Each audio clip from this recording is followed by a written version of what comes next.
Aumentar ou diminuir a proporção de pessoas ou objetos é o tipo de truque que nem sempre exige efeitos visuais de última geração. E uma das técnicas mais antigas para atingir esse resultado é a perspectiva forçada.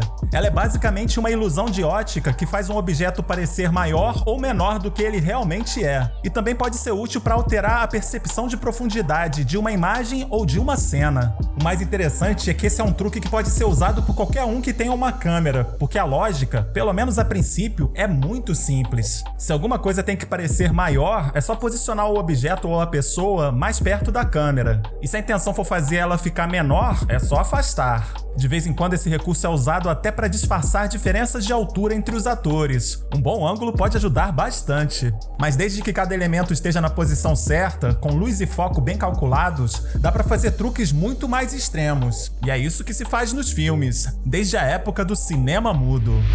Um dos exemplos antigos que fascinam até hoje foi o uso de miniaturas para estender os cenários do clássico Ben-Hur, de 1925. Na cena da corrida de bigas, além de milhares de figurantes, a parte de cima da arquibancada, incluindo parte da plateia, foi feita posicionando uma miniatura com extrema precisão na frente da câmera. E o detalhe que fez toda a diferença foram os bonecos presos em hastes, que eram até capazes de levantar, como se estivessem torcendo de verdade. Diminuir ou miniaturizar pessoas. Um desafio e tanto, principalmente em filmes mais antigos, que geralmente usavam, além de truques de perspectiva, efeitos óticos, projeção de imagens, cenários gigantes e muita criatividade. Um bom exemplo é o filme O Incrível Homem que Encolheu, de 1957, onde o efeito de gotas gigantes foi executado lançando preservativos cheios de água por meio de uma esteira rolante. Mas foi em A Lenda dos Anões Mágicos, lançado 2 anos depois, que o artista de efeitos Peter Ellenshaw mostrou que não era preciso muito mais do que a perspectiva forçada para diminuir personagens.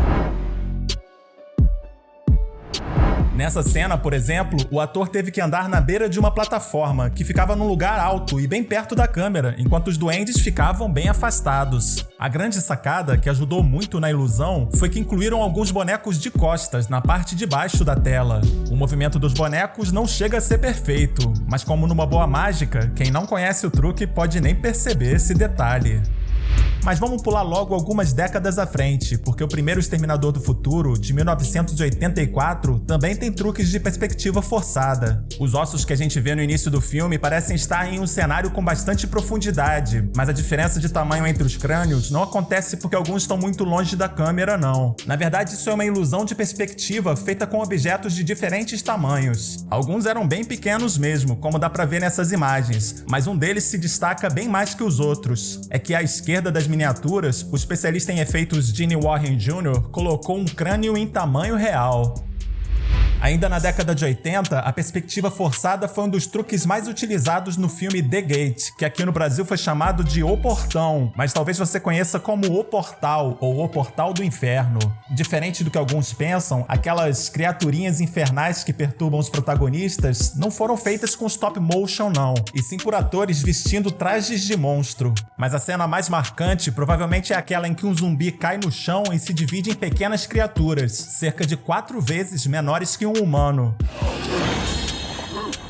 O truque foi feito com o quarto dividido em 2 cenários com tamanhos diferentes e separados por alguns metros de distância. A parte superior direita, onde os humanos se encostam, ficava suspensa a pouco mais de 3,5 metros do chão. O pedaço onde eles pisavam era bem pequeno e, por segurança, tiveram que prender os atores na parede. O corpo do zumbi, que aqui era um boneco, na verdade cairia no meio do nada, até ser travado por um mecanismo. A partir daí foi feito um corte na imagem e um efeito óptico de transição desenhado à mão em 8 quadros. Já na outra parte do cenário, as criaturas foram posicionadas no lugar certo, e você pode ver na imagem que aquela parte do cenário foi feita em tamanho grande. Resumindo, foi um trabalho imenso para poucos segundos de filme.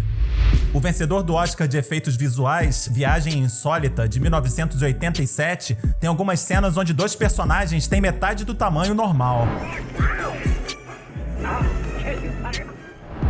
O truque teve bonecos, alguns deles gigantes, e cenários construídos com o dobro da proporção, como esse banco traseiro de um carro. Em outra cena, uma mala gigante é fechada no fundo do cenário, enquanto a mão com luva próxima à câmera só finge que fecha a mala. Para tudo ficar bem coordenado, a cena foi repetida 20 vezes. Em 1992, o filme Querida, Estiquei o Bebê usou diversos truques, entre eles a perspectiva forçada. Essas imagens aí são de testes com essa técnica. Para esse filme, alguns cenários tinham uma réplica 43% menor que o tamanho normal. No ano seguinte, 15 Metros de Mulher também usou e abusou de miniaturas e, claro, da perspectiva forçada. Na cena em que a mulher gigante usa uma piscina como banheira, criaram uma réplica 8 vezes menor que a piscina real, e essa miniatura ficava num lugar mais alto, perto da câmera. Para parecer menor, o ator Daniel Baldwin teve que ficar a uma distância de cerca de 30 metros. Já nos anos 2000, mesmo com o avanço da tecnologia digital, o diretor Peter Jackson optou pelo uso de várias técnicas tradicionais de efeitos em Senhor dos Anéis, A Sociedade do Anel. Muitas vezes foram feitas ilusões de escala usando miniaturas, que são convincentes até hoje. Mas nessa cena, por exemplo, fizeram o contrário, criando um anel muito maior do que o tamanho normal, que caberia melhor na mão de um gigante.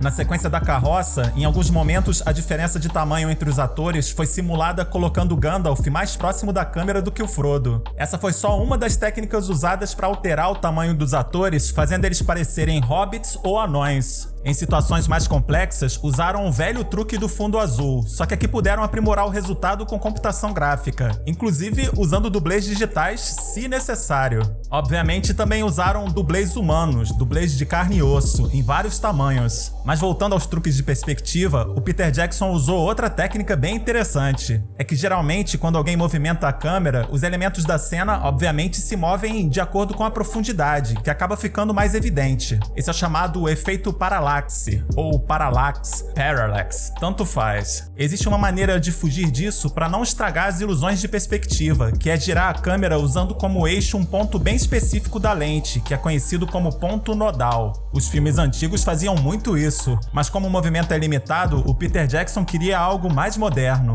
E foi aí que surgiu a ideia de usar mecanismos de controle de movimento coordenando câmeras e plataformas sobre trilhos. Dessa forma, em vez do efeito parallaxe estragar a ilusão, eles podiam programar as plataformas móveis para que os objetos ou os atores se movessem junto com a câmera. E é por isso que nas imagens de bastidores a gente vê que a mesa dos hobbits é dividida em duas partes. Aonde senta o Frodo, os objetos têm tamanho maior, enquanto a parte do Gandalf é móvel e fica mais próxima da câmera. No ângulo certo, o resultado é praticamente perfeito. E eu digo praticamente porque tem um momento em que o Ian McKellen esbarra na mesa, e aí os mais atentos vão perceber o truque. Mas isso é só uma pequena falha. O filme até ganhou o Oscar de efeitos visuais, além de mais 3 estatuetas. Curiosamente, um dos que receberam o prêmio foi Randall William Cook, o cara que 14 anos antes quase fez milagre com truques de perspectiva num filme de baixo orçamento que quase passou despercebido. Eu tô falando de The Gate, que eu já comentei aqui.